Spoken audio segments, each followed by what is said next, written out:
Welcome back. Well, this morning, U.S. Secretary of State Antony Blinken is in the Middle East once again. This is his 5th trip to the region since October the 7th. Blinken will once again try to salvage a deal for the release of dozens of remaining Israeli hostages still held by Hamas terrorists in Gaza and try to bring this war to an end. But a deal so far has been elusive, and the Biden administration yesterday made a point to keep expectations somewhat low.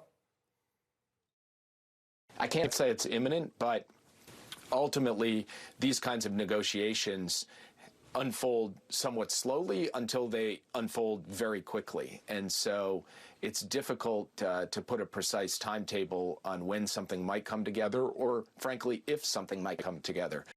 Joining us now to discuss, former IDF spokesperson Lieutenant Colonel Jonathan Conricus. He is also a senior fellow at the Foundation for the Defense of Democracies. Appreciate having you here. We've spoken to you often over the course of the last several months. To start with, the trip by the Secretary of State, the administration has made a point of regularly sending officials over to consult. When it comes to the hostage deal, do you feel like this is a moment where that will help move things forward, or is there some different intent here?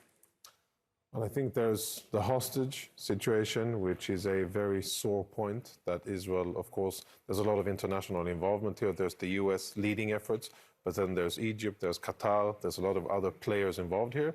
But then there's Hamas making demands that are non-starters to begin with. And the reports that I have are that Hamas are making demands that will make it extremely difficult for Israel even to start negotiating about. And that's why I'm concerned about the fate of the 136 Israeli hostages that have been held now for more than 120 days in Hamas captivity.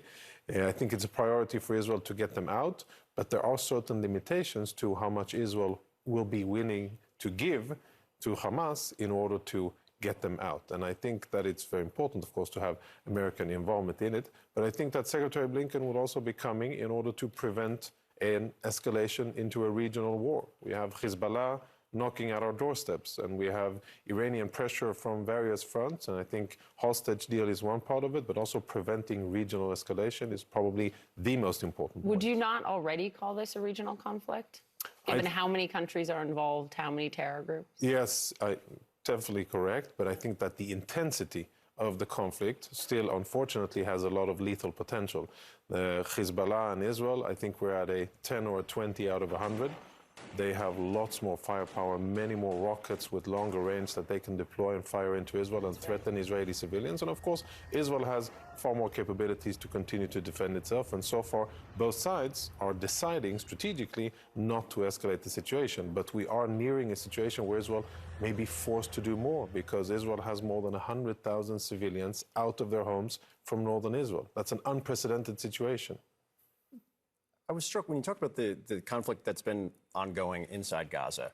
It has been significant. It has been high intensity, and has triggered back a little bit. But what we heard from a former U.S. Central Commander, the former commander of U.S. Central Command, General Frank McKenzie, he said this. How do you judge the level of success of Israel's campaign?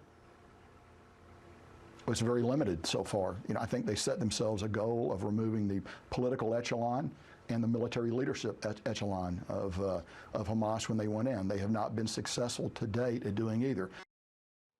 You were intimately involved in the beginning stages of this.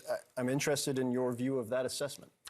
Not entirely sure on which updated intel that assessment is based on. What I can see is a Hamas fighting force that has been decimated. About 2/3 of their fighting capabilities are no longer. 2/3 of their fighting combatants, many of their rockets, substantial parts of their tunnel network, and we are not talking about an easy challenge here. Yes, Israel set out to kill the terrorists and kill the political leaders. That has not yet been achieved. But in terms of military achievements on the ground and below the ground, very significant achievements, and I think that there are other Americans who assess it differently. So then, Jonathan, let me ask you about the Wall Street Journal reporting that U.S. intelligence estimates just 20 to 30% of Hamas terrorists have been killed. And the goal has been destroy Hamas. When you look at a number like that, that doesn't appear to be close to destroying Hamas 4 months in. Yeah, that was a few weeks old, and it was from an unconfirmed, unofficial, unnamed source at the Pentagon. Usually when I see, something unofficial and when someone doesn't have a name behind it, I'm cautious What do as you to think believe. those numbers are? We are talking about official IDF estimates of more than 65% of Hamas combat capabilities either killed or severely injured. Those are substantial figures that will make it difficult for Hamas, first and foremost, to continue fighting and threatening Israeli civilians and to rebuild their capabilities. And the IDF is hard on Hamas's tails. We're dismantling in Khan Yunis, where the main fighting is now in southern Gaza, and the next stage will be Rafah. Once the IDF gets its hold on Rafah, dismantles the tunnels that go and bring all the weapons from Egypt into Gaza, then that will be a very severe blow to Hamas' ability to continue to threaten Israeli civilians. Jonathan Conricus, thanks so much for coming in. Thanks for having me. Good morning.